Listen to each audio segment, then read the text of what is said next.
at that view. A little bit of a stormy morning.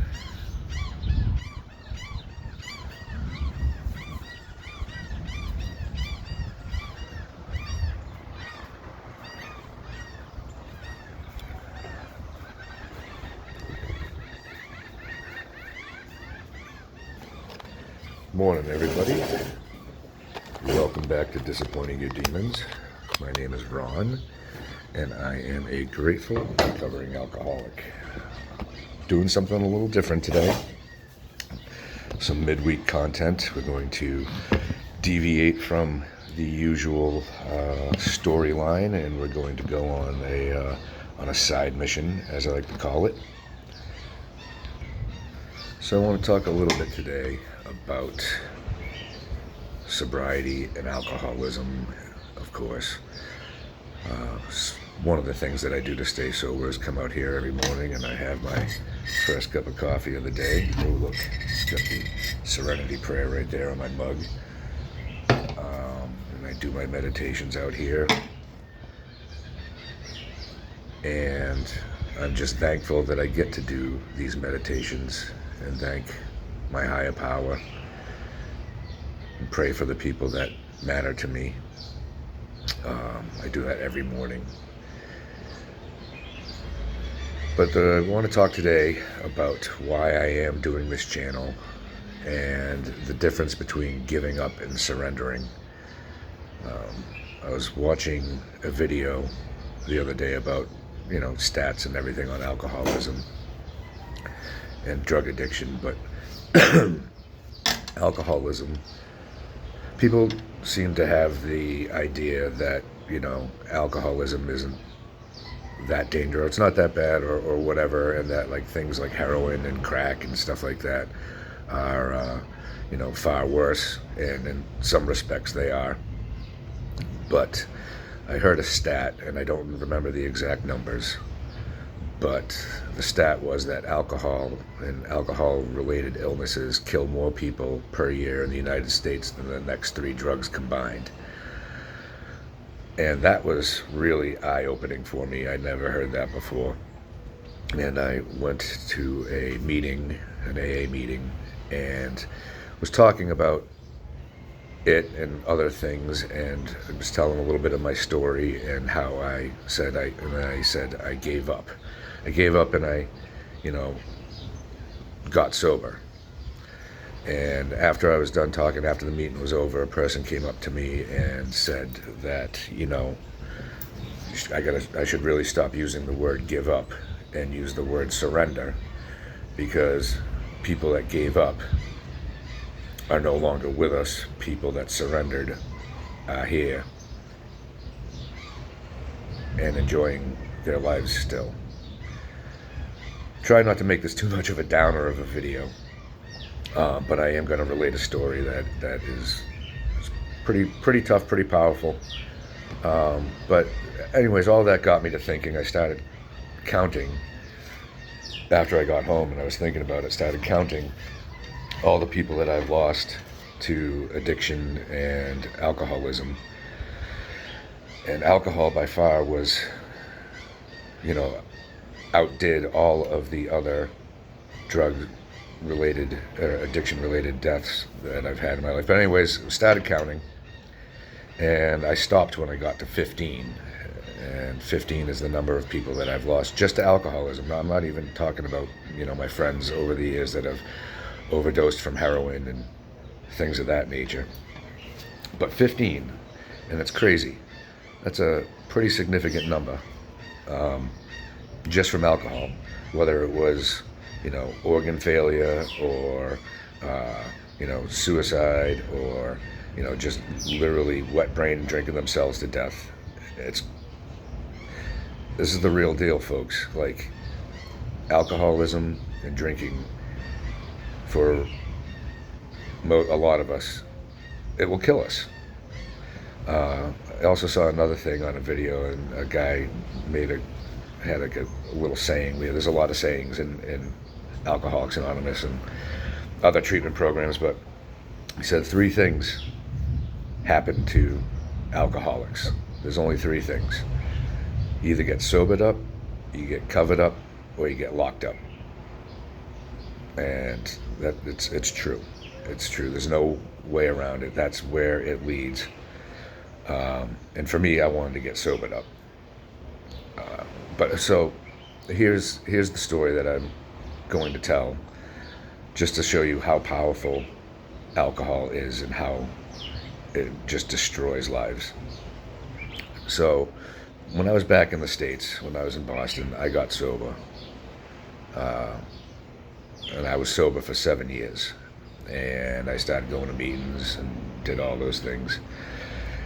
And a friend of mine, well, he became my friend. I met him in the halls of Alcoholics Anonymous, but he became my friend. He sobered up the same time as me, and we'll call him T. I'm not going to use names. I'm going to omit some of the details just because I don't want people to figure out which person this is.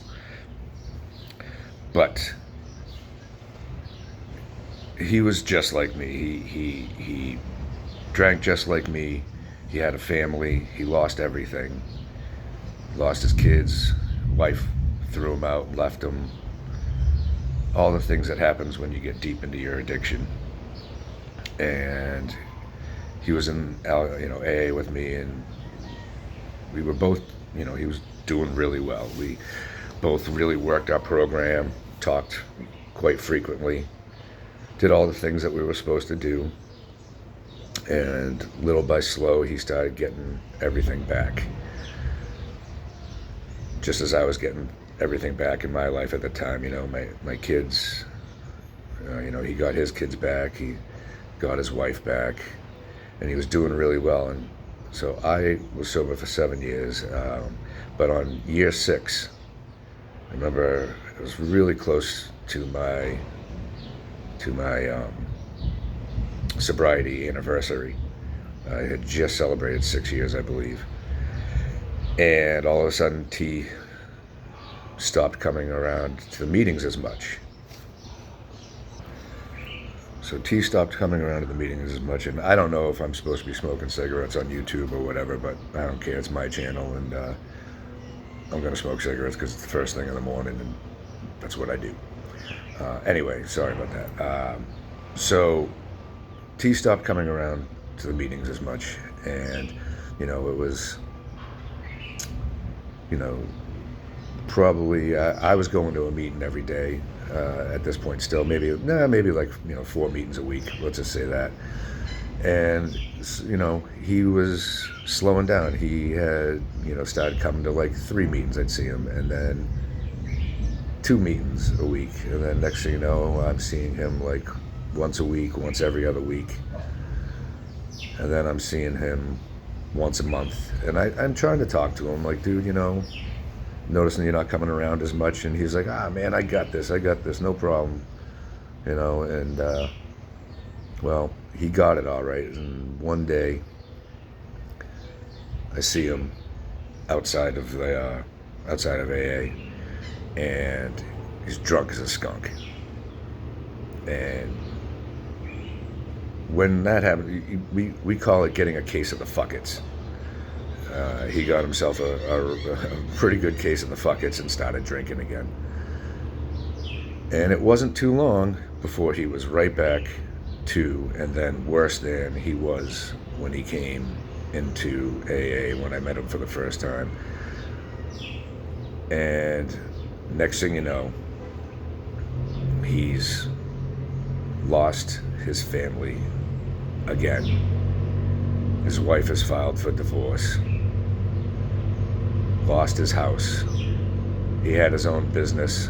Lost that because he wasn't going to work. So he lost that because he wasn't going to work. And he was broke. And he was borderline homeless now. He was going to be homeless. And I tried talking to him one day. I had his number. I'd call him, try talking to him one day, and he's just like, I can't do it. And I said, I know, man. I said, come back, like go to detox, do something. We know that there's a way out of it. And I should have saw the writing on the wall. I should have saw the red flags. Maybe I could have done more to help him out. I don't know. I can't beat myself up over that. But he gave up. He gave up one day, and he drank. According to the person that found him, he had drank. I think they said like two handles of whiskey, and I don't even know how he managed to pull this off after drinking that much, but he went into the woods and he took his head off with a shotgun. That's how desperate and sick and suffering that he was. Instead of moving forward, instead of getting help, instead of just surrendering, he gave up. And he truly felt that starting a shotgun was a better option than continuing on through life as an alcoholic and drinking. And T doesn't have to feel that pain anymore. But you know who does? It's the rest of us. It's his two beautiful children. It's his ex-wife. It's his mom, his dad, everybody. So that's where, this is why it's real. This is why I'm making this channel. This is why I'm reaching out, trying to help the sick and the suffering out there, because this does kill you. One way or another, this kills you.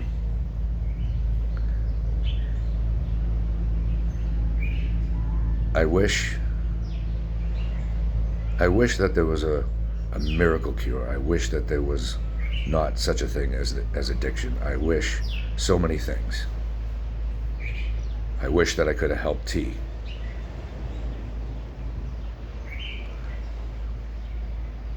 And I guess the difference between me and him, though, is that, today marks, after my really long relapse, today marks a month sober for me.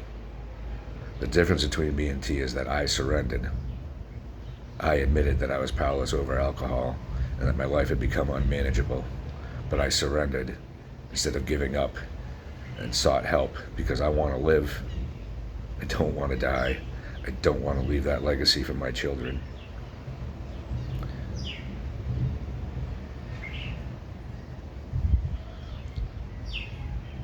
There is a way out.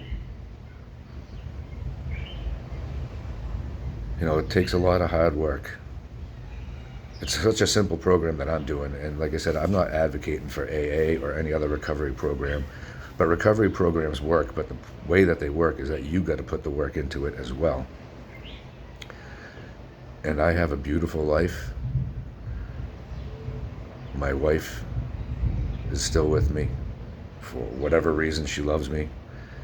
My kids are going to be having grandbabies soon. It's great. And I thank God and my higher power every day. And I am still here, and I plan on still being here.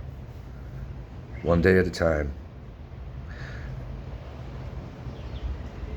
I guess that's all I got for today. So, with that being said, if you like what you heard today, or if you can relate, or if you know somebody who is sick, or you know somebody who is crying for help but they just quite don't know how to get it, just let them know. Maybe show them this video. Something, like, subscribe, share, please. It could save somebody's life one day. Thank you for watching.